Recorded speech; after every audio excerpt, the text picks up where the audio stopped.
Good morning. Let us start. Good morning, sir. Good morning, sir.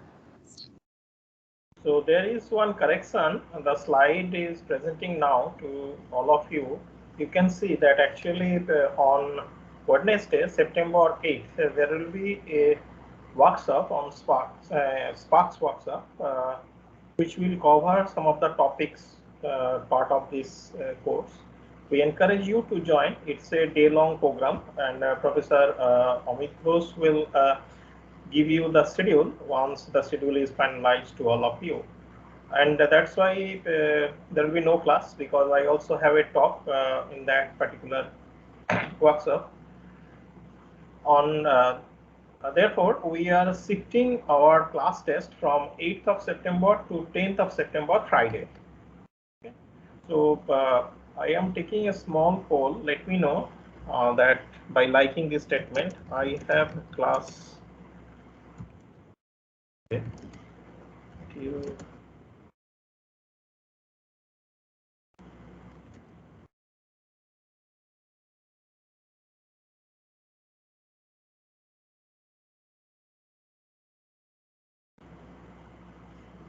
So if it is true for any one of you, I just posted in the chat box.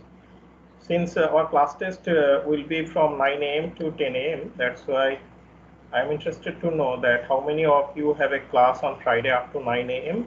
and how many of you have class on Friday from 10 a.m. So I have a class from 9 a.m. to 10 a.m. So can you please like Saloni?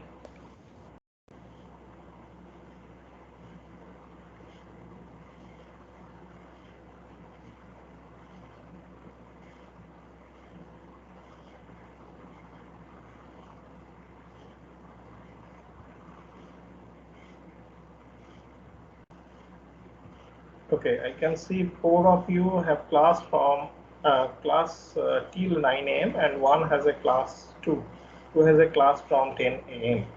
So what we will do that we will start say 9:05 sharp at 9:05, and we will finish at 10 a.m. Okay, I believe that only Shomojit has mentioned. Shomojit, if we finish our test at 10, then it's fine with you, right? No, sir, means I have a means class also at means 8 to 10. No, that's fine, but that's why we will start at 9:05 our test, and our test will end at 10 a.m. So you will finish your test at 10 a.m. Since we will take it in Moodle, then after 10 a.m., even after 1 second of 10 a.m., you cannot do anything. So you have to leave at 10 a.m. Okay, but since it is about the joining, so we used to keep say 5 minute gap between your previous class and this test, because you have to come out of the class and then you have to log into Institute Moodle, and then you have to ready for it. So some time may be required. So that's why we'll start at 9:05. So test will be about 55 minutes. Okay. I think that is fine, Somojit, with you, Yes, sir. because Okay, at 10 a.m. you can finish and then you can leave for your next class, whatever you have. Okay. okay, sir. So that is what is decided that on 8th, the scheduled class test will be cancelled, actually the postponed, not cancelled, to Friday 10th September from 9 a.m. to 10 a.m. This is our class schedule. So you should not have any class during that time. Only at the beginning and at the end of the test, there may be a little class. And since 7 of you said that 9 up to 9 a.m. you have a class, so we'll start 5 minutes late. I hope 5 minutes are enough, because in the same system you will be switching from one monitor to another, or one application to another application, and we will finish at 10 a.m. sharp. So the test will be for 55 minutes. Okay, and on Wednesday 8th, there will be no class, because some of us, Dr. Amit Ghosh and myself, both have lecture on that class, and we also request you to attend the workshop if possible. We know that you have some classes. We are not requesting you to bunk the classes, you please attend the classes, but it is also true throughout the day you don't have classes. So you plan your class and you can also attend this. So it will be helpful for you. Okay. Now let us go back to our discussion.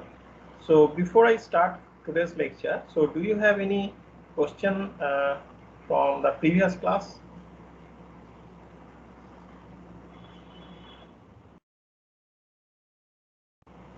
Okay. If not, then let us start. So on the last class, we concluded on the analysis part and we also elaborated on the confusion matrix, which is a 2 cross 2 matrix consisting of actual values and predicted values. It can be positive or negative, and based upon that we also described true positive, true negative, false positive and false negative. False positive is called as the type 1 error, whereas the false negative is called as the type 2 error. That also we have discussed. Now based upon this, we also computed that if say true positive is 456, true negative is 123, false positive or type 1 error is 90, and false negative or type 2 error is 78, then what will be the accuracy? Where the accuracy is defined as the two prediction cases. True prediction means true positive and true negative. So when in my data set there are apples and mangoes, then correctly I said that it is mango for the mangoes, and in how many cases if it is apple, then I am telling that it is not mango. So both the cases, TP and TN.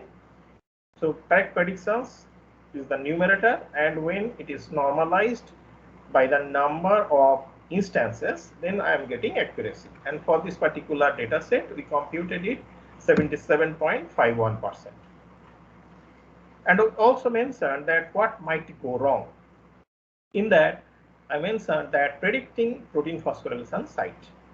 So protein phosphorylation site prediction is one of the post-translation modification process where given a protein sequence which are consisting of 20 different amino acids, you need to predict whether one particular amino acid is capable of forming a phosphorylation or capable of acting as a phosphorylation binding site or not. Usually in a phosphorylation binding process, one ATP comes in and exchange its extra phosphate with the amino acid, and then it transforms to ADP and leaves out. So the phosphate is got attached with a particular amino acid. Now, if you do not use any knowledge, domain knowledge, then you may think that for a say 1200 size protein, the protein phosphorylation binding site at most, if I assume that not more than 20, that is also a huge estimation for me, I know. But just to assume that okay, 20 amino acids will act as the phosphorylation binding site for a protein of length 1200, and also take an instance where in 10 cases correctly I identified true positive, in 1170 cases I correctly said that they will not act as the protein phosphorylation binding site. 10 cases I misinterpreted, actually it is phosphorylation binding site, by I said no, it is not. In another 10 cases also I misinterpreted and I say that it is not the it is phosphorylation binding site, but actually it is not. Now if I look at the accuracy, then you remember that what we defined, TP plus TN. Okay, so this TP plus TN, so this part and this part will be added and will go to the numerator divided by the total number of instances or divided by the number of amino acids, that is 1200 for my case. Now 10 plus 1170, that is 1180 divided by 1200, and I am getting a huge accuracy, that is 98.33%. Now you see The problem is that as the biology demands, and if you look at the problem statement, given a protein sequence, predict the phosphorylation binding sites. So I am interested about the protein phosphorylation binding sites. Which are not protein phosphorylation binding site, I am not at all interested about it. You may come up with some machine learning technique and say that look, 1180, that is the total number of negative cases, are the sites which cannot able to bind. Even if you predict every negative cases correctly as negative, which means 1180, but for the true positive, out of 20, if you predict 1 or 2 and rest is falsely categorized, then the biologist will not be interested in your method. Although you will keep on telling that, look sir, my accuracy is say 98.33%, then the biologist or clinician will say, what a big deal. I need only 20 sites and your method is failed to do that one. So you try to understand the situation. Okay, you may come up with some machine learning techniques. There are a lot of machine learning techniques, and using some of them you can say my accuracy is 98.33%. Even if you can go say, if I change this value say from 10 to some, if I reduce it further say 5 and increase this Fn and Fp, then you can see that it will change very little this accuracy, but actually I will lose everything. Say for example, if I make it 0, big 0, I am not able to identify a single amino acid which can act as a protein phosphorylation site. Then also you will see that accuracy will be 1170 divided by 1200, because for 1170 cases I correctly identified that that is not going to be my phosphorylation binding site. Then my accuracy wise it's pretty good, but it is of no use, because you cannot able to give me a single positive cases which is required. So it is not only case for biology, for other domain also, when my interest will be to know the positive cases, and instead of that you are giving me everything else, I am not interested about your model. But how do you know that whether I believe in you? I know that if you know that your model is not doing good, then you may change your machine learning model, or you will tune your parameters or features and then come up with some technique which will give as many positive cases as possible. I believe in you. But for that you have to know that you are not doing it correctly. So that's why accuracy is not only the correct measure. Also, one thing you should note here, that the data set is highly imbalanced. The number of amino acids in this particular protein is 1200, out of which only 20 is positive and rest all are negative. Now, if you rely on the learning, then also you remember that I said that if say only one apple is given to you and the color of that apple is red, and you are given say several hundreds of mangoes, then based upon this information, if you build your model, then what happened? You see anything which looks green, you may say it is apple, because you have only one knowledge or only one information regarding the apple, that it looks green. But whenever you will have different varieties of apple, then only you can able to learn all the features of the apple, so that in future if one new apple came in front of you, then you can correctly identify through the features that you learned from the previous samples. That's why balancing of the data means the ratio of the positive and negative cases is also important when you are developing the machine learning tools. You should remember this one. If it is not, then that can also bias your learning process.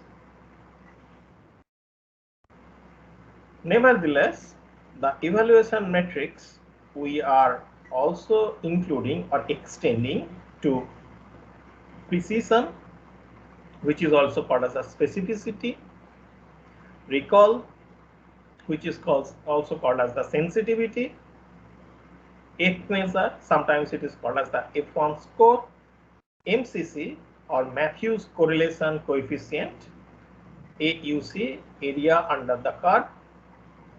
So these are some of the extended evaluation metrics. So what is the definition of the precision or specificity? How many selected instances are relevant? So the relevance information I am incorporating, and you see in the numerator it is the TP only, right?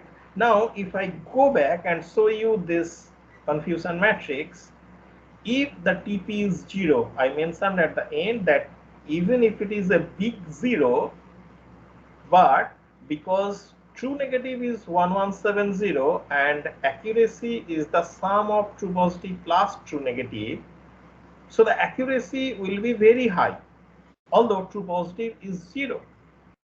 Now, if you have precision or specificity, which is also called as the how many selected instances are relevant, okay, then TP is occurring at the numerator.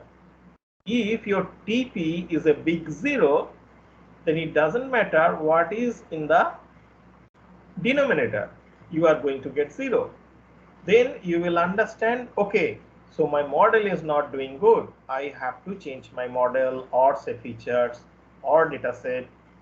Based upon the situation, it may be different. But you are having an indication. That is what I mentioned in that last slide also. That I believe in you. You have a good intention to come up with a better method. But if you rely just only on the accuracy, which is the ratio of the true positive and true negative and the total number of data set, then you will be misguided. Okay. Now here you can see for recall or sensitivity also how many relevant instances are selected. So in this case, true positive plus false positive, which means out of my positive predictions, how many true positive cases are selected. And in this case, how many out of total number of correct cases TP plus Fn, how many true positive cases has been selected. So if I again go back to the confusion matrix, in one case denominator is this one, first row, sum of the first one and second one. In another case, the denominator is the sum of first column. So in one case, the number of true positive cases out of my positive predictions. In another case, out total number percentage of true positive cases out of total actual positive cases. That is my precision and recall. So how many selected instances are relevant? I mentioned that, okay, so 50 phosphorylation binding sites are there. Out of 50, how many of them are actually phosphorylation binding site? That is the precision. Another, I know that 20 relevant instances are selected. Okay, I know that 20 phosphorylation binding sites are there. Out of those 20, how many are selected? And you will be surprised to know that if I make a plot of PR or in short precision and recall, say RE, here I wrote it as P and R separately. So R and P, if I plot that one, then based upon this plot, you can have an idea that what is the actual prediction correctness of your method. Accuracy word I will not use, because we have seen that as per the definition, accuracy is not a suitable one always. Okay. Sometimes F measure, also called as the F1 measure, is also being used. It is called as the harmonic mean of precision and recall. P indicates precision, R indicates recall. So 2 multiplied with precision multiplied with recall, whole divided by precision plus recall. The value for this PRF varies from 0 to 1. Higher the value, higher is the precision, recall or F1 measure. Okay. For F1 score measure or F1 score specifically, if you achieve something say greater than 50%, then you can assume that your accuracy is your not accuracy, again I say that your method is not that much bad, it is doing good. Okay. Separately, few other measures are there. One is the Matthews correlation coefficient. So this measure not only used to evaluate your machine learning algorithms performance, but is also used for to check the discriminating power of individual feature. This is very simple, and the calculation indicates MCC equals to TP multiplied with TN minus FP multiplied with FN, whole divided by square root of TP plus Fn multiplied with TP plus Fn multiplied with Tn plus Fp multiplied with Tn plus Fn. So as the value increases, and usually if the Matthews correlation coefficient is greater than 0.7, then you can always consider that this MCC indicates the feature or the machine learning algorithm you are testing is with the good discriminating power, that you can consider. Now AUC, what is the meaning of this AUC? It is the relation between true positive rate and false positive rate. So again, you can have one such plot where along the x-axis you can have true positive rate, along the y-axis you can have false positive rate. ROC is one measure which is full form is receiver operating characteristics. So R from here, O from here and C from here. That is the full form for ROC curve. Is a graph showing the performance of a classification model at all classification thresholds. This curve plots two parameters, true positive rate and false positive rate. The rate means TP divided by TP plus Fn, FP divided by FP plus Tn. Okay, now that is my receiver operating characteristics, and the relation between AUC and ROC is that it is between true positive rate and false positive rate. AUC measures the area under the ROC curve. So you have a plot of TPR and FPR. Usually this line indicates that it is not good.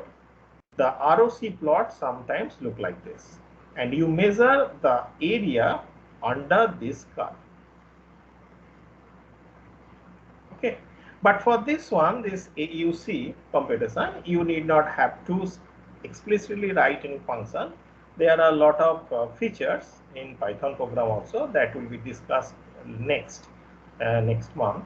Okay, now using that one, you can compute that AUC. So that actually completes the evaluation matrix. So up to this, do you have any question? Please tell me.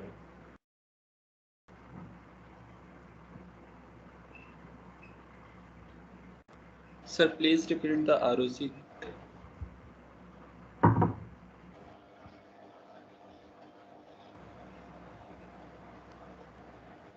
Yes, tell me. Sir, please repeat the ROC. Which one? ROC.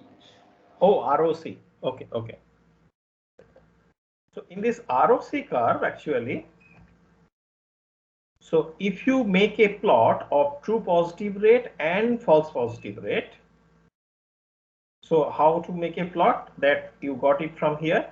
So TPR and FPR, sorry, TPR and FPR.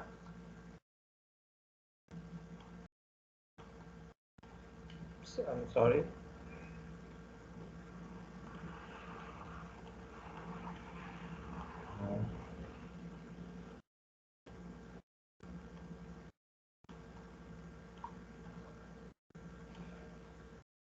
Now, in this plot is called as the receiver operating characteristic curve. Okay, so it is showing the performance of a classification model at all classification thresholds. So you keep on giving some threshold values in your classification, and you will get that classification result by computing this true positive and then true negative, then that confusion matrix specifically. And from that confusion matrix, you can compute true positive rate and false positive rate for each threshold value. Now, if you make a point, so here you can think that this is a point, this is a point, this is a point, this is a point, and you join all these points to make a curved line. Then that curved line will indicate that basically what is the plot. Okay.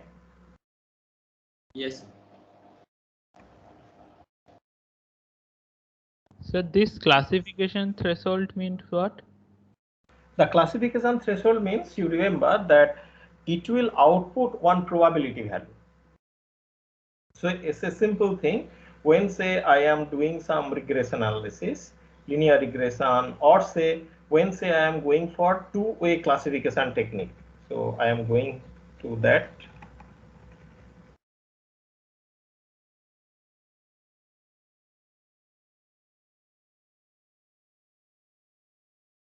So two-class classification technique.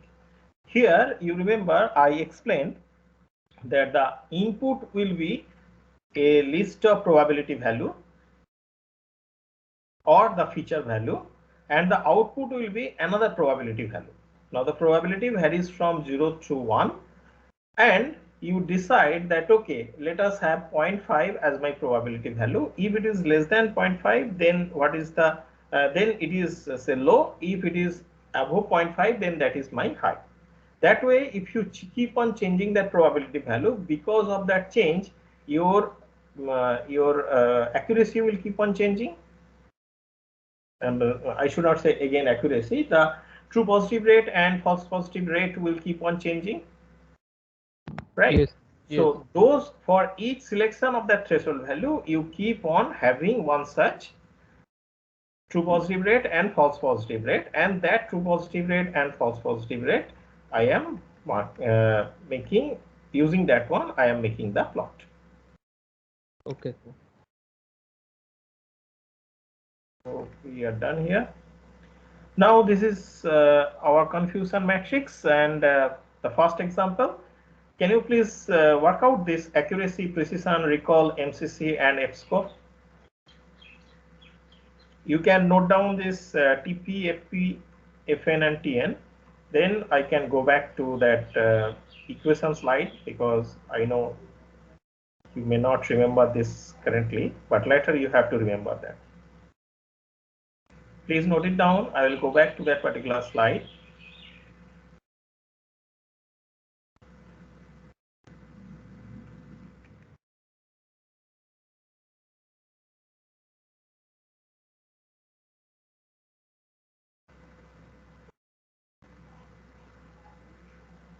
Can you please compute precision, recall, F measure, and MCC? Compute this and post in the chat box. Sir, please go to the previous slide. Slide? Sir, previous slide. Data slide? Yes. You didn't able to copy data slide. Said that copy this.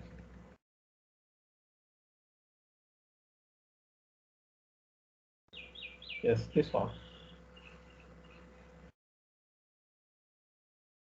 So, First this one, TP 456, FP 90, FN 78, TN 123.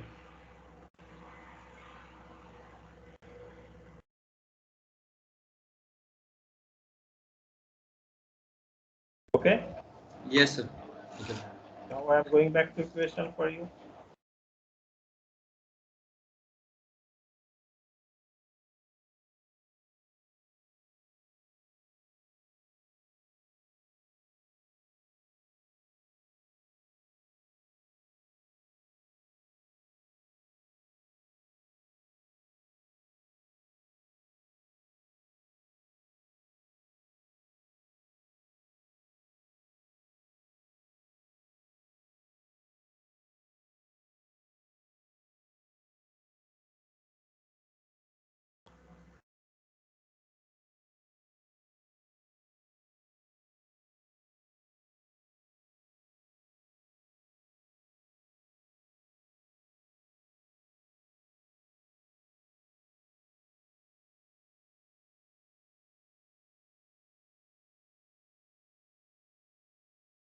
So while you are computing this one, please note down the equation also, because I will have another data set for which I will not come back for the equation again. Okay, you please note down the equation and then compute the data you noted earlier.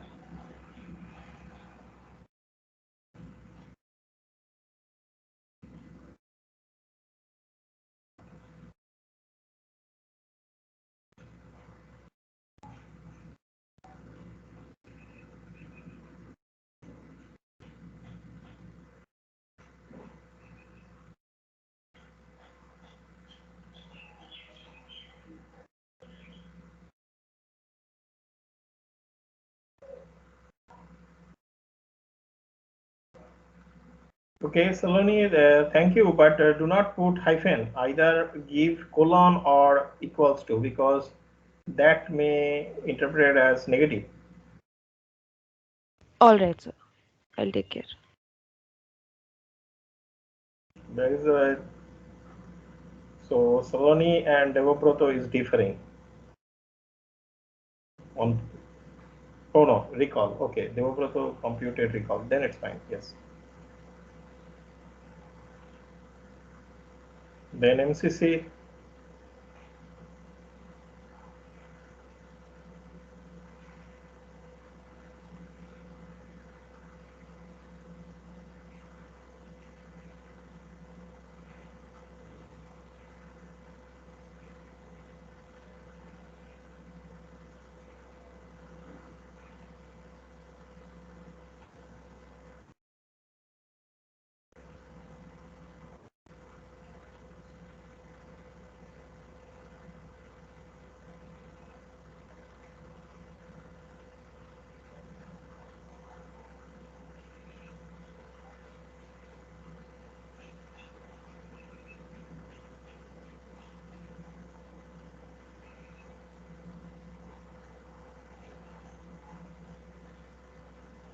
I got accuracy from Mauritsio. Rest two are fine.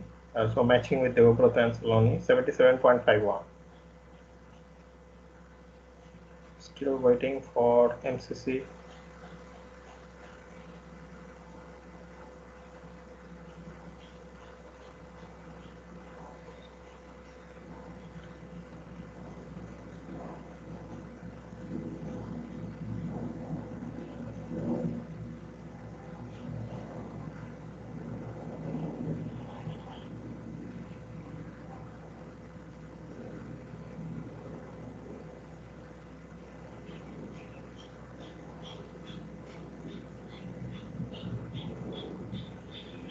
.439. So MCC is not good, but rest and accuracy, okay, not that much impressive, but precision, recall, and if measure is really good.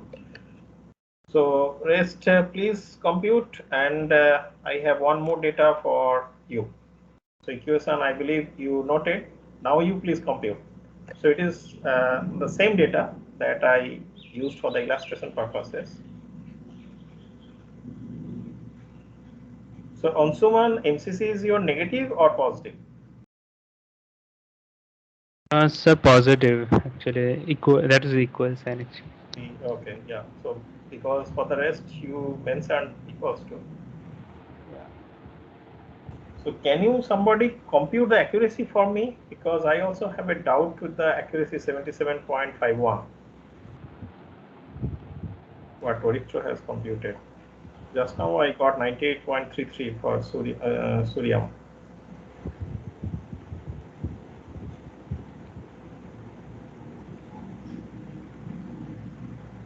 I believe for Onsuman MCC there is a typo 429 or 439. Sir, 429 came. I don't know, maybe some calculation mistake. There may be a typo also. So accuracy 77.5 for Subham and Arithro. Suryam said 98.33. But accuracy is pretty simple, right? Anybody else will support for MCC? Saloni, you didn't compute accuracy. Yeah, I know that in the slide accuracy was not mentioned. I did, yeah.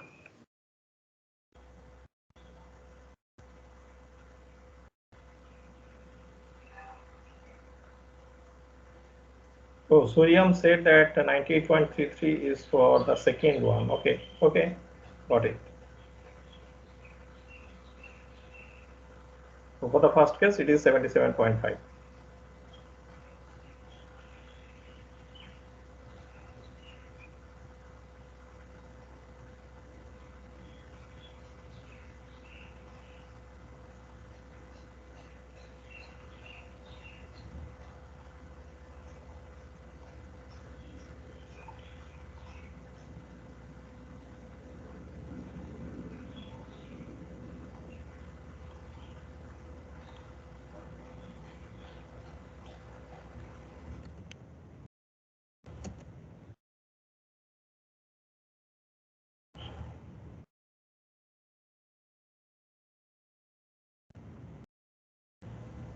So that is the first case that I got from your calculations.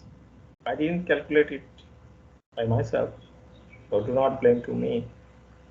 Now it has started the calculation for the second case. Suman, I believe it is for the second case, right? 98.33, decision Yes. 0.5, recall 0.5, F 0.5.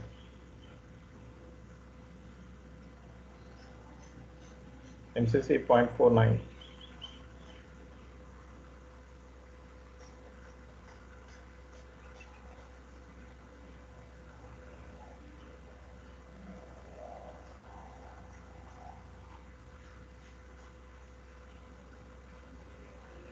So Subham, did you calculate and then said liked it, or you was just waiting somebody will post and then you will like it?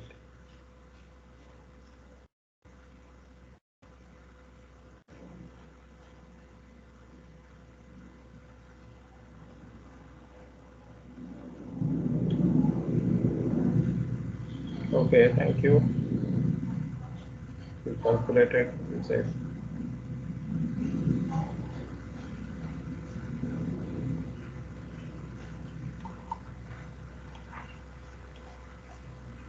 Okay, now my point. Okay, so most of you have calculated, although who are calculating, I am not discouraging you, but since we are approaching towards the end of the class, so I am pausing you. You please continue after the class. So the point I wanted to mention to you, you see that for the first case, the data set is like this. And you also agree with me, there are several number of true positive cases was reported. By this time, you know as many number of true positive cases as you report is good. True negative is also not bad. Compared to that, false positive and false negative is less, which is good and that is expected. And that's why in the first case, your precision is very high. Recall is also high. F measure is also high. All are above 0.8. MCC although is low and accuracy is also low, 77.5. Okay, but overall you see that it is doing a good job. Now for the second case, all will agree with me that since I have 20 phosphorylation binding sites, my true negative is very high.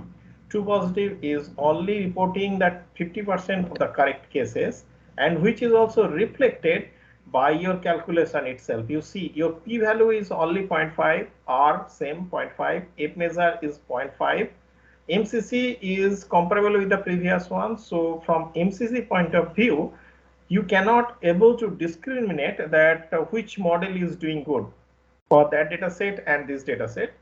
And but accuracy, you see that it is pretty high. So more than 90% is my accuracy for the second case, whereas precision, recall, and F measure is not doing good.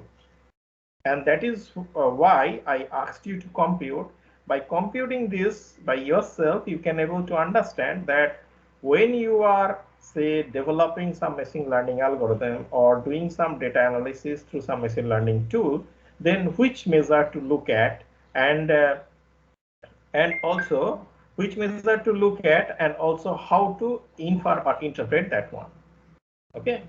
Here purposefully I didn't include ROC and AUC. Both are very important one, because there are some programs, and through program you can calculate that one. So when you will learn Python, do not forget to do it by yourself on this data set or any some hypothetical data set. So with, say, one situation where you can able to see that clearly it is discriminating too much. In another case where discriminating power is good, but not in favor of reporting the correct one. Okay. So that is the whole purpose. So with this, let us move on to the next point. Yes. So among F-score and MCC, which one to see during? F measure. Okay. F-score or F measure. So I mentioned about data balancing. So in this context, there are two terms you should know and remember. One is called as the undersampling, another is called as the oversampling. So let us assume one situation, as I mentioned, that say 20 positive cases are there. In another, say, so 1180 negative cases are there. Clearly you can see that this is my positive and this is my negative. They are no way comparable. They are not balanced. So how to do the balancing? There are two ways. You can also, if you also think, then you can realize one situation is that either you can increase this 200 by incorporating some positive but maybe some hypothetical data, or you can reduce this 1180 so that it will be comparable with 20. So either way it will be fine if it is balanced and the way you are selecting is correct. Now for this case, if you understand that post-translation modification for protein correctly, then you might be wondering that if I say, okay, you increase 20 to say 1000, then you will be in trouble, because it is not possible to have a protein where there are 1000 post-translation modification sites, all are, say, phosphorylation binding site. So that is not possible, but definitely you can reduce some of them, 1180, by incorporating one domain knowledge which says that if it is F phenylalanine or W tryptophan or tyrosine, if either of them, then it is going to be the phosphorylation binding site. Now if you incorporate that information, then it is not all the amino acid, so this number will be reduced.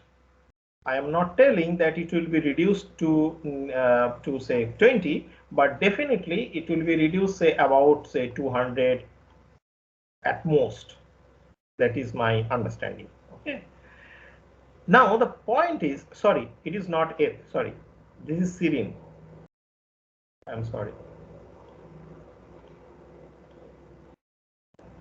Just now it came to my mind. So it is serine, tyrosine, and tryptophan. Okay.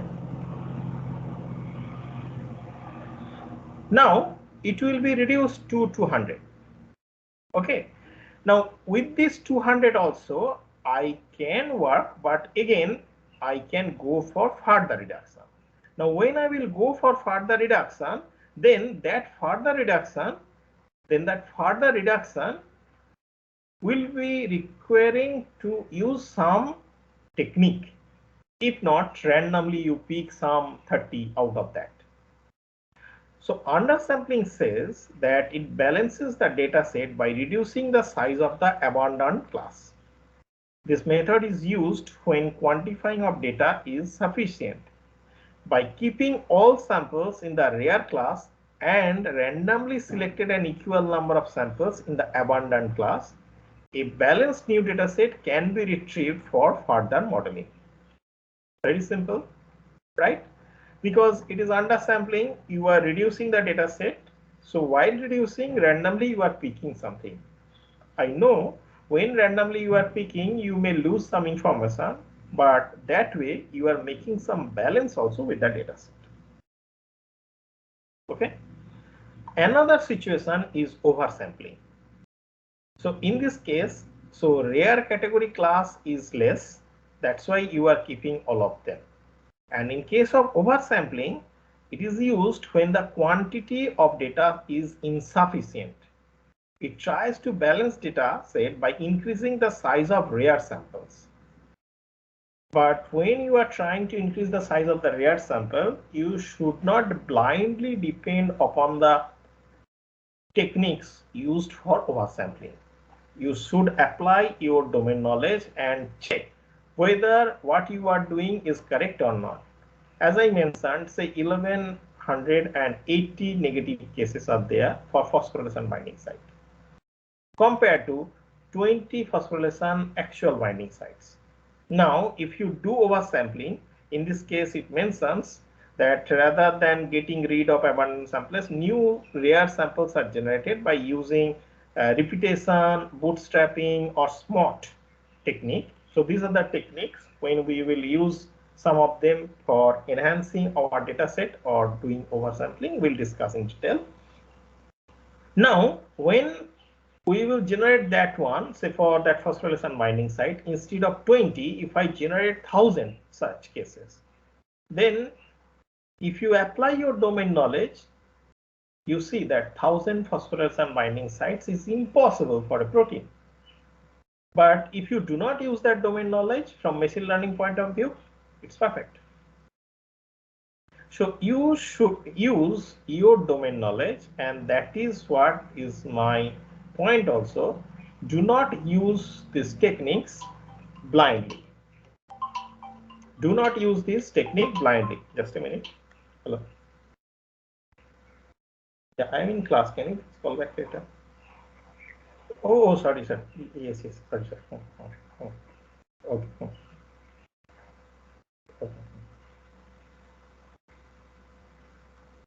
Sorry. So undersampling or oversampling is required when data set is not balanced, that you understand. How you can do that one, that is also is known to you. But whether to use undersampling or oversampling, that actually depends upon your domain knowledge, and you have to decide that based upon your data set. You should remember that. Okay. Now, two more terms in this context is k-fold cross-validation and leave one out cross-validation. How will it work? You know that there is a data, and I also mentioned that data you divided into two parts, testing data and training data. Also, before that one, I should mention that, say, when you are developing your machine learning algorithm, then you are learning from the instances or experience or from the data.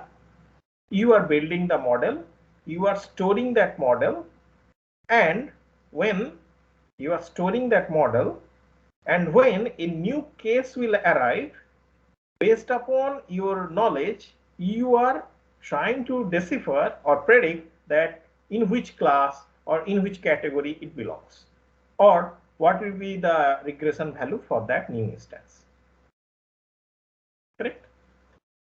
Now, model building is one of the key factors. So you have an algorithm that I understand, but the algorithm will take some of the feature values that also you can calculate. After taking that feature value, the model inside it will have some information in terms of some threshold value, data, etc., which it will generate when it will learn. If you think clearly in your mind, then also, if I ask you, say today it looks like cloudy, what is the chance that it will rain? Then when you will analyze this one in your mind, then you will look at the cloud, you use your knowledge, and when you are using the knowledge, then you are thinking in how many cases the cloud was like this and there was an rain, there was a rain. So that in how many cases, when I say some sort of probability is running back of your mind or in your brain, it outputs something, then you are thinking, okay, so what is the month? So if it is say during the monsoon, the chances are high. If it is say during the winter, then chances are very low. When I say chances, then also some value is running in behind, right? So those values actually you learn by looking at the pattern of the cloud and the possibility of the rain, and it goes inside your mind. That is the experience, and that is the model you created. Now, whenever in some day I mentioned that, okay, today is say 19th of August, this is the situation of the cloud, will it rain? Then you think, okay, 19th August, which means it is the monsoon time in India. Then you think, okay, so in my native place, so what is the effect of monsoon during this time? Okay, so this cloud looks, say what color of the cloud it is? Say white, gray, dark, or black. So all those things are running in your mind, and based upon that one, you are predicting. So corresponding to each and every feature, you have some value, right? So that value you are learning. Similar to that, when there is an machine learning algorithm, that machine learning algorithm is learning from basically from the data, is learning from the data. So when it is learning from the data, then whether it is learning correctly or not, that also you have to understand. For that, we have given you different measures: accuracy, precision, recall, then F measure. So all those are given to you. What you will do, given a data, you will divide that data into two parts. One part, you will look at that data. For that, you know that what is the input, what is the output. You read the data, and since you know what is the output, after reading the data, you are predicting also that, okay, so this is going to be the, say, apple, or this is going to be the mango. And since it is known to you during the training process, since it is known to you that whether it is say apple or mango, so you can rectify yourself and come up with some model. Then from the total data set that I mentioned as the training data, and one part I am using for which input and output is known to me, and for which, and another set of data for which I know input but I do not know output. I do not know output, by that I mean that I will keep them separate. I will look at the input and I will predict. After the prediction, I will check what is inside. Is it matching? If not, then whether my prediction is correct or their prediction is correct. Based upon that, I can draw one confusion matrix. Right? So it is the case, say for example, given a basket of fruits, apple and mango to you. Now, from that apple and mango to you is given to you I know from there, say if in total 200 such fruits are there, I am taking say one part, say 20 fruits out. From 180, I know the, so somebody is picking this, okay, this is apple. You are looking at it, learning something, this is apple, good. This is mango, good. So for 180 cases, you have done such thing. Next, for 20 cases, the person is giving to you, this is the fruit. You look at it and say, okay, this is apple. Now that person is confusion matrix. So he is making an entry in that confusion matrix, whether you are predicting correctly or not, because for that person also, whether it is apple or mango is known. And by looking at the confusion matrix, you understand whether you are doing good or not. So that in future, if some unknown fruit will come to you, for which your friend is also known, who is your confusion matrix, then whether you can predict correctly or not, that is the actual test.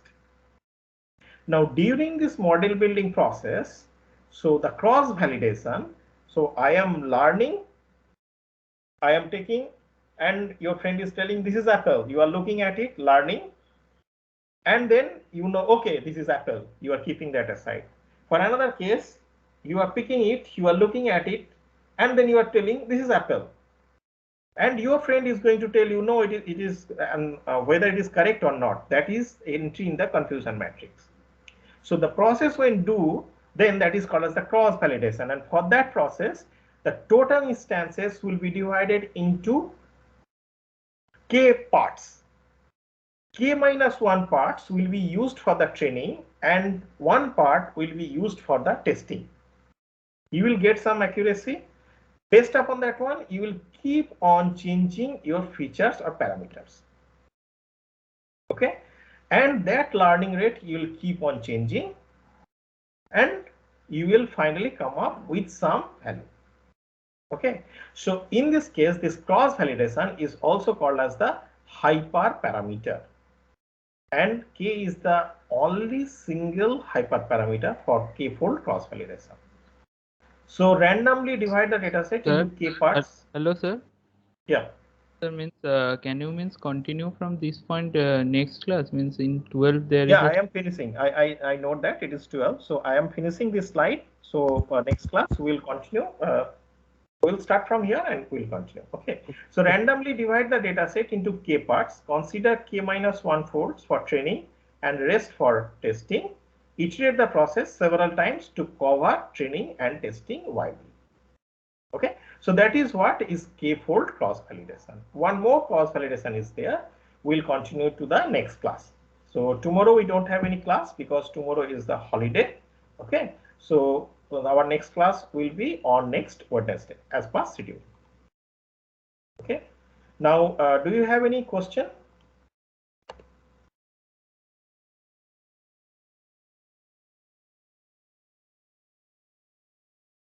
Okay. So if you do not have any question, then let us stop here. And as I mentioned, we will continue next class on next Wednesday. Thank you. Thank you, sir. Thank you, sir. Thank you, sir. Thank you, sir. Thank you, sir. Thank you. Thank you, sir. Thank you.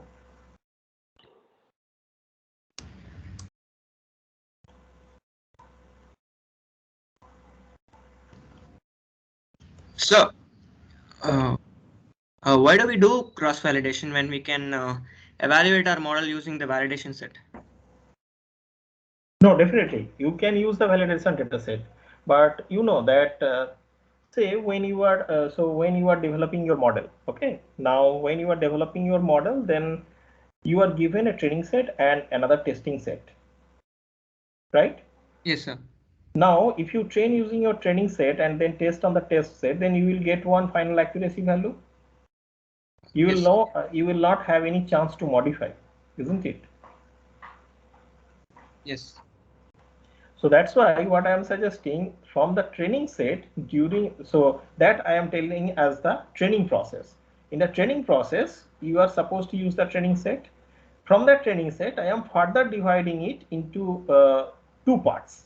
Regarding this part, there are different cross validation techniques. So I am dividing into two parts. One is for the testing, another for the training.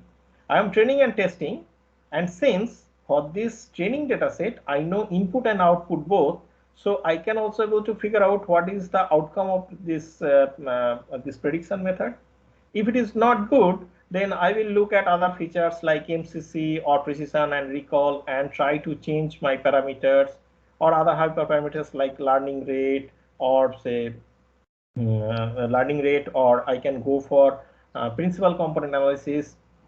Then I will do it again up to my satisfaction.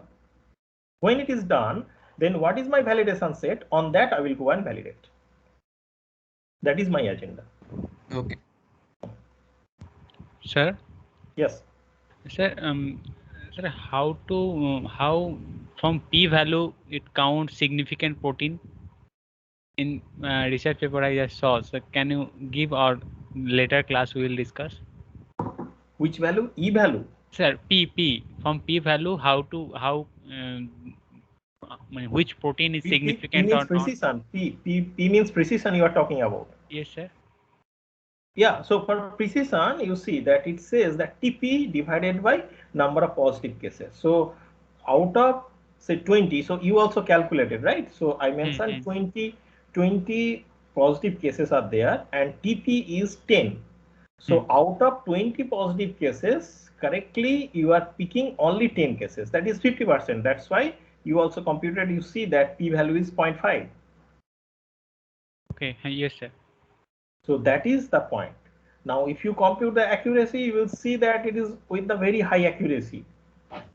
Although the TP is only 10, but for the first example, the accuracy is only 77.51%, but its TP value is very high compared in terms of the absolute values. The number of TP cases, actually true positive cases, are very high compared to TN or say FP or FN, right? Yes, sir. Yes, sir. So that's why. So precision says that out of the positive cases, how many positive cases are correctly predicted as positive one. Okay, sir. Sir, means how much values, is there any value for P? For that we can say this is a significant protein for this value of P, or so it will go up to 1 as high as possible. Okay. Because means, you know that there are limitations, so you cannot say. So unlike to some deterministic algorithm, you cannot say that your prediction will always give you the correct result. Okay. yes. So I cannot say with certainty that 100% cases you can pull. Also, unlike to other approximation algorithms, which guarantees on the solution that always you will get say this much accuracy, so that is also not guaranteed here.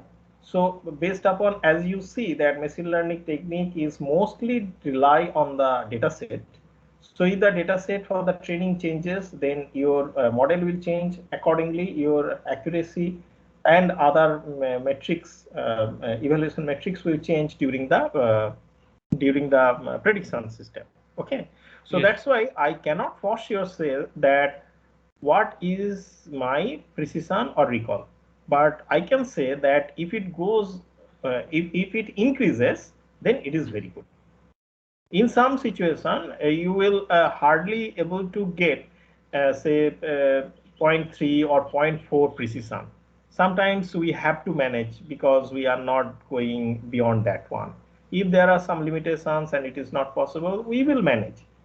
Say for example, so recently we have worked something. So deep learning method, machine learning method both says that for that protein phosphorylation prediction site, if it is sequence based, then the feature information is not good enough. So F measure will not go more than say 0.54. So you know that 0.54 is very less, but we have to work with that one. On the other hand, in our protein design technique, when we are predicting that whether this particular mutation will be stable or not, for that we are getting some precision value which is 80% or more. So yes. for that we are getting, so we have to work that one.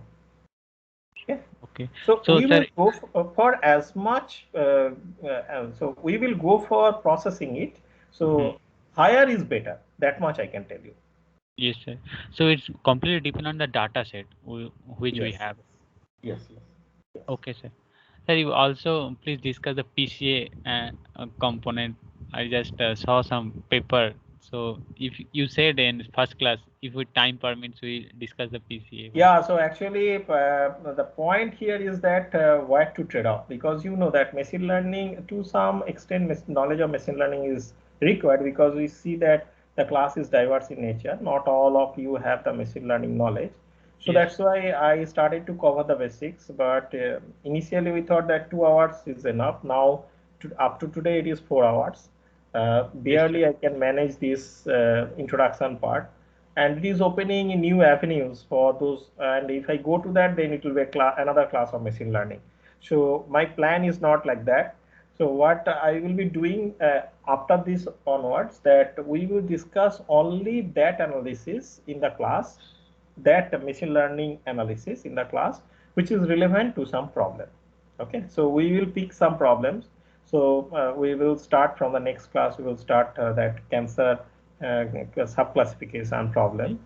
So that two-way hierarchical clustering technique it is, and in that context, leave one out classification and validation that we will discuss. Okay. And that's why I started with this K-fold cross validation, then leave one out, LOOCV, that cross validation will come. And when I'm predicting, then how to know that whether my prediction is correct or not. So those things which are relevant, we will discuss only. Okay. Apart from that one, lot of names, technologies or tools, algorithms will come. Unfortunately, we cannot able to cover all those in this class. Okay. Sir, you Because just once I mentioned. leave, yeah. You just mentioned some source where in simple terms we can understand, like you are understanding us. Okay, in simple terms, you can understand a lot of things. Okay, so let me close this recording, because Yes, sir. Yes, your sir. friend may be bored with that. Okay.